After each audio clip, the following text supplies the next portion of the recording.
Para nosotros desde GETOP es un gusto estar acá. Y solo para introducción decirles que GETOP, al igual que GEPA, es un grupo transdisciplinario y que estamos mirando un tema que, bueno, es un tema que está puesto encima de la mesa por múltiples razones en nuestro país, que es la obesidad. Pero junto con eso, aquellos determinantes de la obesidad, los más inmediatos como la alimentación, ¿cierto? Nosotros no nos hemos metido mucho en actividad física, tenemos ahí un debe, pero sobre todo una mirada más hacia atrás, es decir, a las causas de las causas, a los determinantes sociales y a los entornos alimentarios como parte de ello también.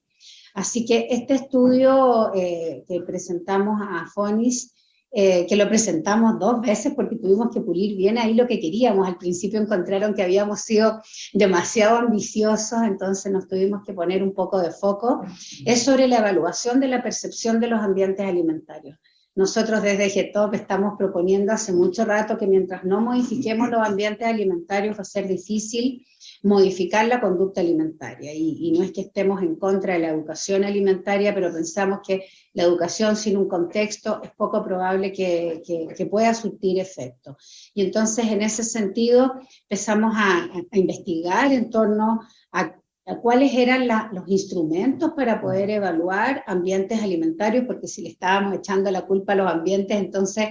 teníamos que entender cómo era que funcionaban estos ambientes, y de allí nace en este grupo y en una discusión que fue bien transdisciplinaria,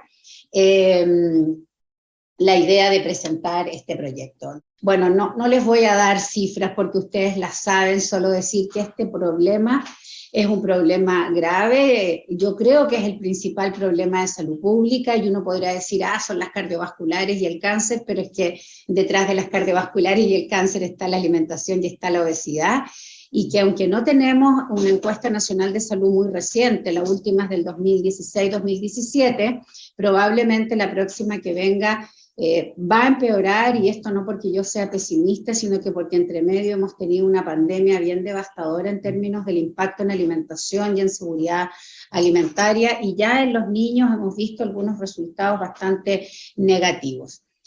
También, como ya decía, la alimentación tras esto, y no tengo que resumirles en que el 95% de la población de este país no cumple las guías alimentarias. Cierto que las guías alimentarias parece que van a ser cambiadas prontamente, ahí algo hemos sabido de eso, pero no creo que mejore esa cifra, capaz que si las guías son mejores, empeore. Así es que bueno, ya digo que no es que quiero ser muy pesimista, sino más bien muy realista. Bueno, y en ese contexto, en el año 2017, un poco antes en realidad, desde el Ministerio de Salud se empezó a trabajar, yo estaba en esa época allí, en desarrollar una política nacional de alimentación y nutrición para nuestro país. Pero en el contexto de la preparación de esa política se licitó un estudio, por lo menos para entender conceptualmente de qué estábamos hablando en Chile cuando hablábamos de ambientes alimentarios. En esa época no había tanta información como la que hay ahora, y bueno, y casualmente, o quizás no era casual,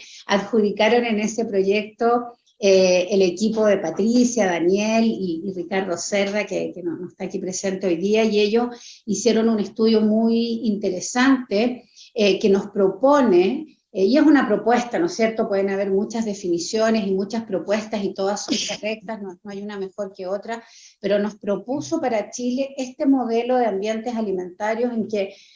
lo que observa es cuáles son los ambientes por los que circulan las personas. Cómo vamos desde nuestro ambiente hogar a una vía pública para trasladarnos a un ambiente organizacional, ya sea escuela, estudios superiores, trabajo, cómo recurrimos a algunos lugares para adquirir comidas, restaurantes, casinos, y a la vez recurrimos a todo lo que nos rodea para abastecer todos estos ambientes, que es lo que llaman el ambiente de abastecimiento. Y por supuesto todo esto muy tensionado por la política pública, no solamente en el ámbito alimentario, sino que en el ámbito económico, las decisiones macro o microeconómicas que se tomen, las relaciones internacionales que generan intercambio comercial, etcétera, y por supuesto esto tratando de cruzarse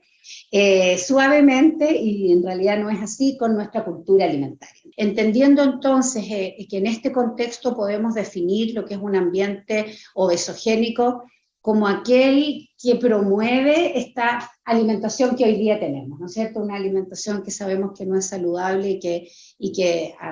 tensiona un conjunto de consecuencias en la salud, pero también en lo social.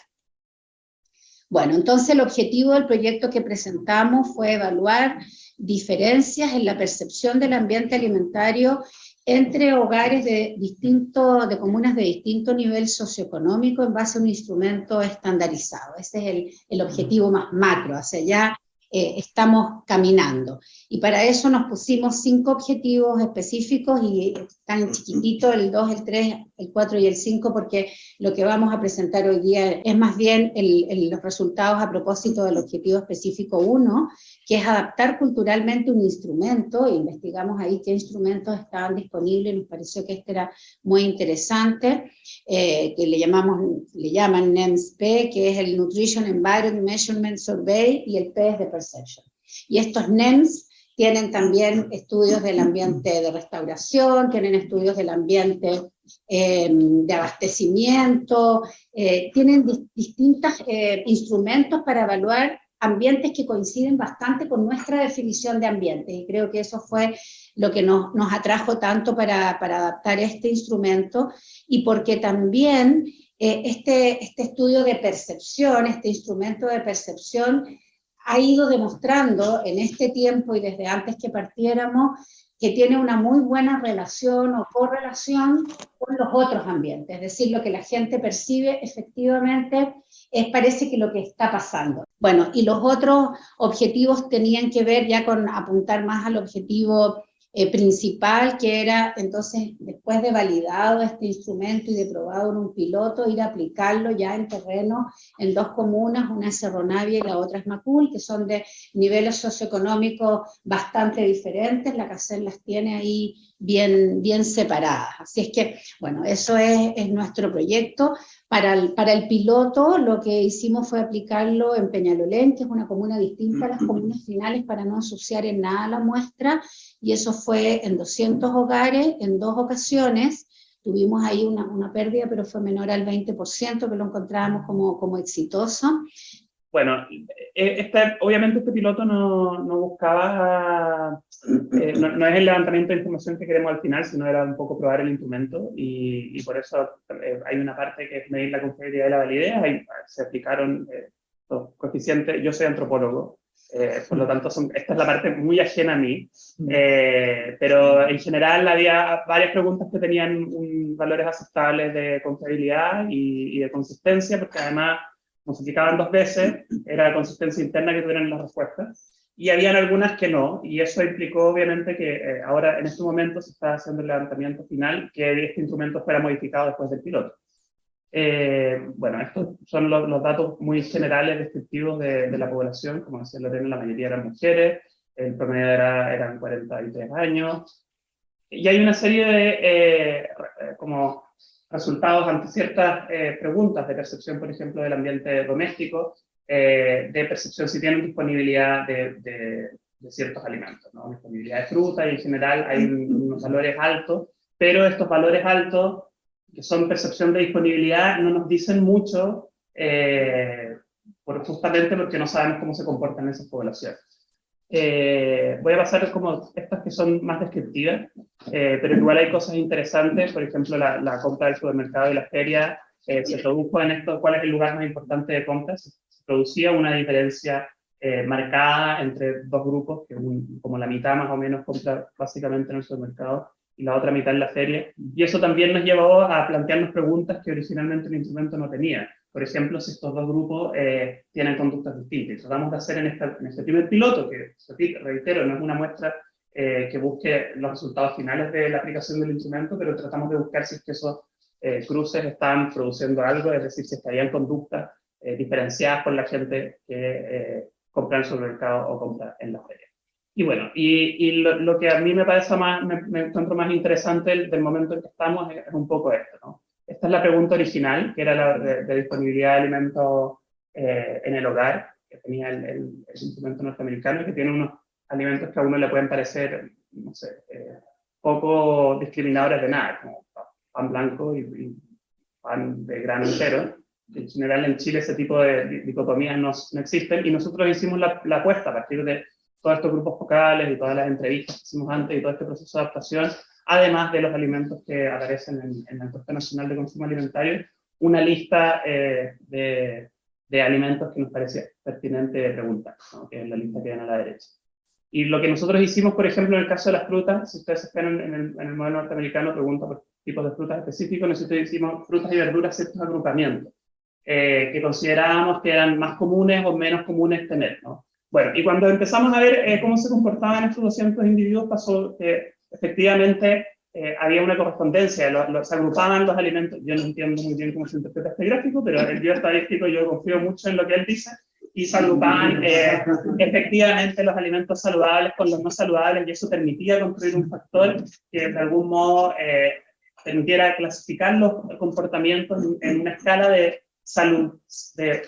percepción o de sostenibilidad de la disponibilidad de alimentos que hay dentro del hogar, lo que me parece que es muy, muy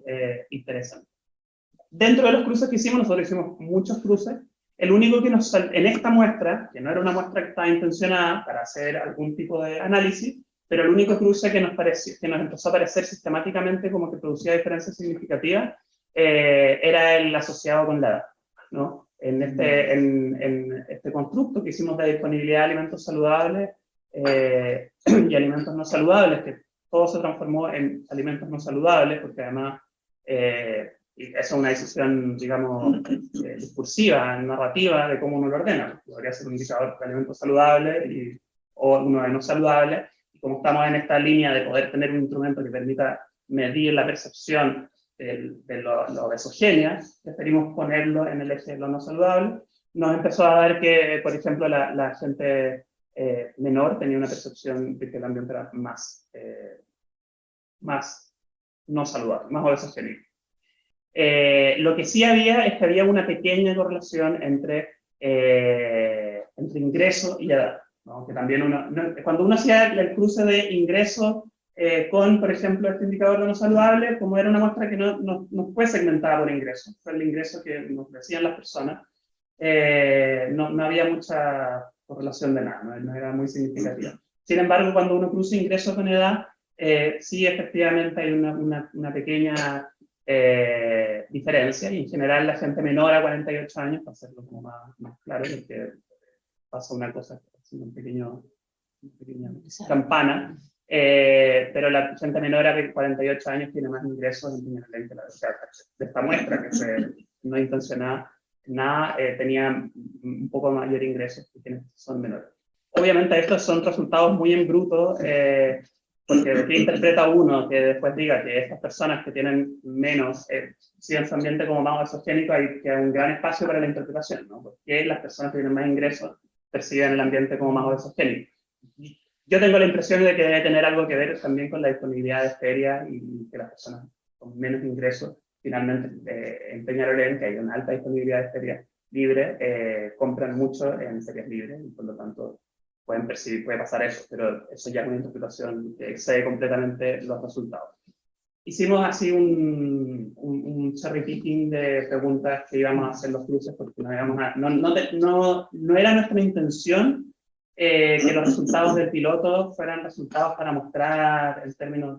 para publicarlos, sino más bien lo que estábamos haciendo era ver si habían algo, si el instrumento estaba midiendo algo, ¿no? Eso es lo que nos interesaba. Y pasan cosas que también son, que son consistentes con lo anterior, de que decíamos que la gente de menor edad percibía los ambientes más obesogénicos. En el ambiente de crecimiento, las personas de mayor edad perciben un mayor acceso a alimentos saludables, ¿no? Tanto en los alimentos frescos como en los alimentos envasados. Y bueno, y también acá para probamos con distintas variables. Yo les decía, la mayoría nos da el tema de la edad. Aquí también nos pasó con el ingreso. Si influye la presencia del disco PARE,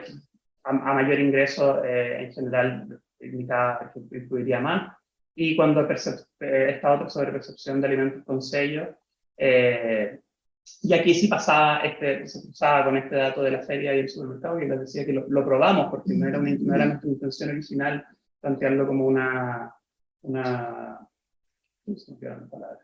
una variable independiente, pero que nos pareció que era tan, generaba dos grupos tan claros que podía ser, y lo probamos aquí, y claro, pasa que la gente que va a la feria le valora más o le importa más el tema del sello al comprar alimentos, lo cual uno puede rápidamente pensar de, bueno, quizás por eso vamos a la feria, ¿no? Intentando comprar menos, pero son todas interpretaciones que uno hace medio intuitivamente y que probablemente requeriría un análisis de más cruces para saber cómo cruces. Y aquí lo que nos pasa en de una pregunta en particular, que es la versión H de esta pregunta, porque también cada una son preguntas individuales, de si es que perciben que hay menús que destacan alimentos más saludables. Las personas más jóvenes, son las con más ingresos, decíamos,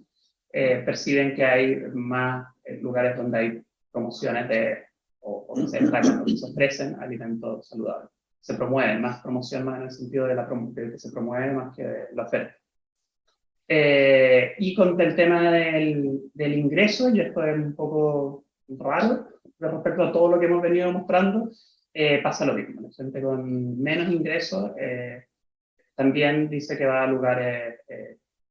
que esto sería algo que no se corresponde a todo lo otro que hemos venido mostrando, que más o menos tiene cierta consistencia intuitivamente hablando. Pero bueno, esos son algunos resultados que están. Hasta el momento que hemos reflexionado, bueno, que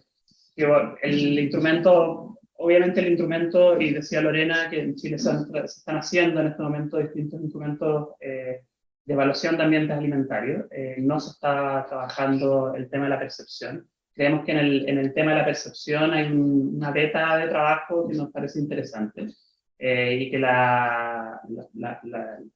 este proceso que está haciendo en el PONI abre como un primer camino. Desde luego, yo les decía, uno puede ver análisis, pero después uno tendría como que volver, soy de la idea, quizás por de formación profesional, y después uno tendría que volver a la gente a empezar a cualificar esas relaciones entre no sé, ingresos y práctica, o entre espacios y práctica.